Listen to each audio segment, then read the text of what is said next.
Assalamualaikum warahmatullahi wabarakatuh. Perkenalkan, nama saya Muhammad Vicky, NIM 18220021. Prodi Informatika Fakultas Sains dan Teknologi. Di sini saya akan menjelaskan apa itu embedded system. Nah, yang pertama, sejarahnya.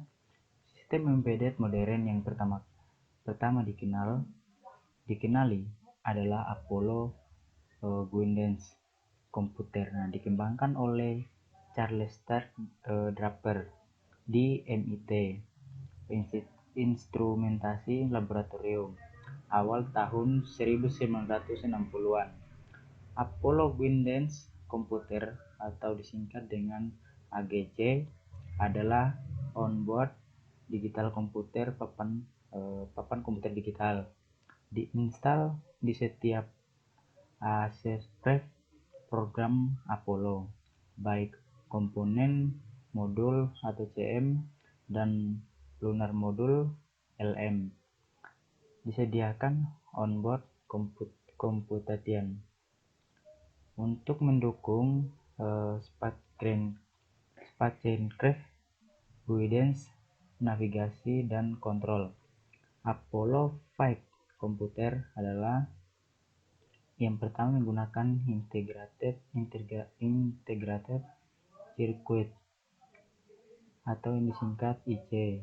Software AGC ditulis dalam bahasa Assembly AGC. Nah, sini gambarnya. Nah, kategori sistem embedded.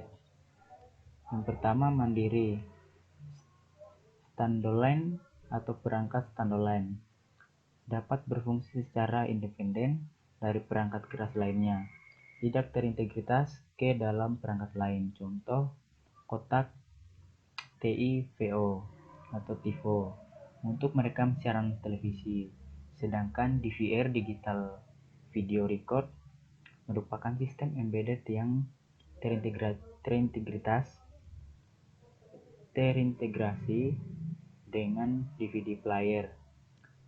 Stand-alone juga dapat merujuk pada program software yang tidak memerlukan software selain sistem operasi untuk menjalankannya.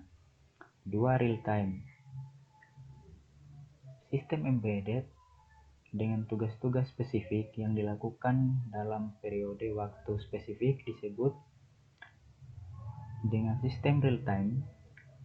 Sistem real-time terdiri dari hard real-time system dan soft real-time system. 3. Hard real-time. Hard real-time adalah sistem yang harus melaksanakan tugas dengan deadline yang tepat. Contoh dari sistem hard real-time adalah sistem yang harus membuka katup dalam 30 milidetik. Ketika kelembapan udara melintas ambang batas tertentu. Jika katup tidak dibuka dalam 30 milidetik, maka akan menimbulkan malapetaka. Sistem hard real-time seringkali digunakan sebagai alat pengontrol untuk aplikasi yang dedicated, mempunyai batasan waktu yang tepat yang sudah didefinisikan dengan baik. Pemrosesan harus selesai dalam batas-batasan yang sudah didefinisikan atau sistem akan gagal. Yang keempat, soft real-time. Soft real-time adalah sistem yang tidak memerlukan deadline. Contoh dari soft real-time seperti DVD player. Jika diberikan suatu perintah dari remote control, maka akan mengalami delay selama beberapa milidetik. Untuk menjalankan perintah tersebut, delay ini tidak akan berakibat sesuatu yang serius. Sistem soft real-time mempunyai lebih sedikit batasan waktu yang keras dan tidak mendukung deadline dengan menggunakan batas akhir. Nah, bagian B, apa itu sistem embedded? Nah, sistem embedded adalah kombinasi perangkat keras dan perangkat lunak komputer, baik dengan kemampuan tetap atau dapat diprogram, yang dirancang untuk fungsi tertentu atau fungsi dalam sistem yang lebih besar. Mesin industri, perangkat industri, pertanian, mobil, peralatan medis, kamera, peralatan rumah tangga, pesawat terbang, mesin penjual otomatis dan mainan, serta perangkat seluler, merupakan contoh yang memungkinkan untuk penerapan sistem embedded. Secara umum, pengertian sistem embedded adalah sistem komputasi, tetapi sistem embedded bervariasi dari tidak memiliki antarmuka pengguna atau WI. Misalnya, pada perangkat di mana sistem dirancang untuk melakukan tugas tunggal hingga antarmuka. Pengguna grafis atau GUI yang kompleks, seperti di perangkat seluler, antarmuka pengguna dapat mencakup tombol, LED, sensor layar sentuh, dan lainnya. Beberapa sistem juga menggunakan antarmuka pengguna jarak jauh. Sistem embedded memiliki 3 komponen.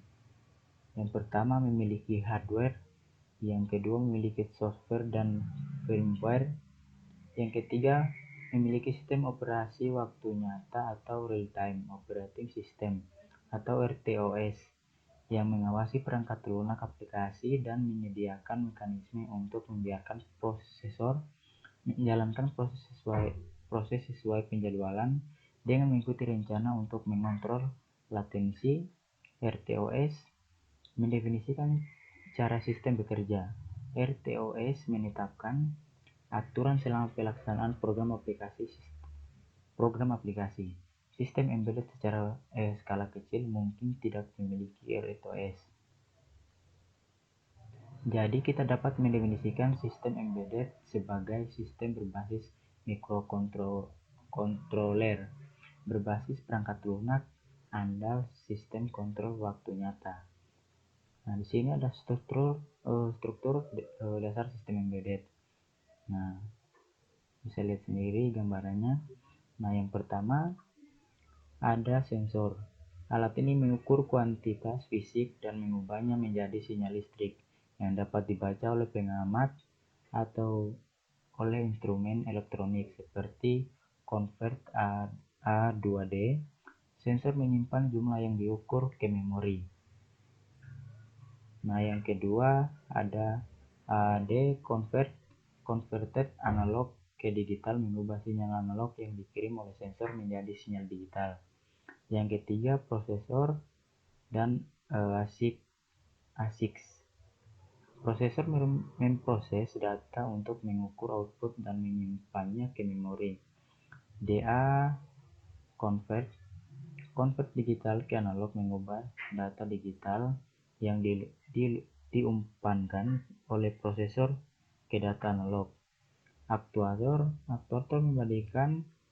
Yang kelima aktuator membandingkan output yang diberikan oleh konverter DA dengan output aktual yang diharapkan yang tersimpan di dalamnya dan menyimpan output yang disetujui. Kelebihan dan kekurangan sistem embedded. Berikut beberapa keuntungan sistem embedded secara umum. Nah, yang pertama, keuntungan mudah disesuaikan, konsumsi daya rendah, biaya rendah, peningkatan kinerja, upaya pengembangan. Yang kekurangannya upaya pengembangan tinggi, waktu yang lebih besar dan memasarkan. Nah, bagian C, komponen utama embedded system. Nah, embedded system biasanya merupakan bagian dari perangkat yang lebih besar yang di dalamnya terdapat hardware dan peralatan mekanik. Tidak seperti sistem komputer yang dibangun di PC. Embedded system relatif lebih cepat dalam runtime, bahkan seringkali real time karena embedded system dibangun dengan bahasa pemrograman yang lebih dekat dikenal oleh hardware komponen utama embedded system.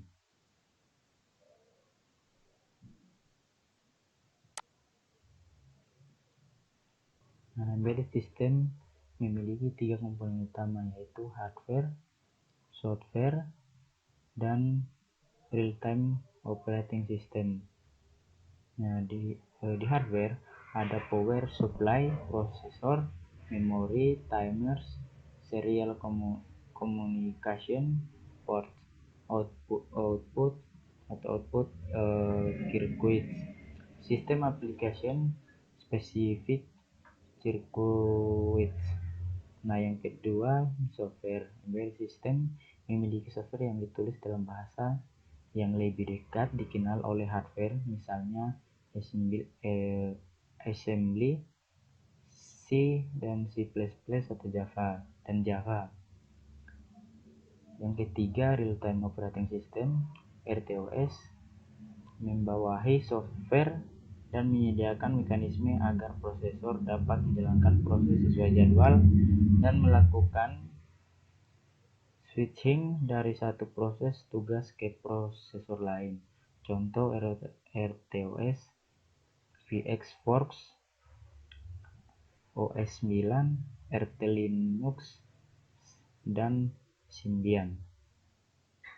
Nah, mungkin itu saja yang bisa saya jelaskan tentang embedded system. Kurang lebihnya mohon maaf. Assalamualaikum warahmatullahi wabarakatuh.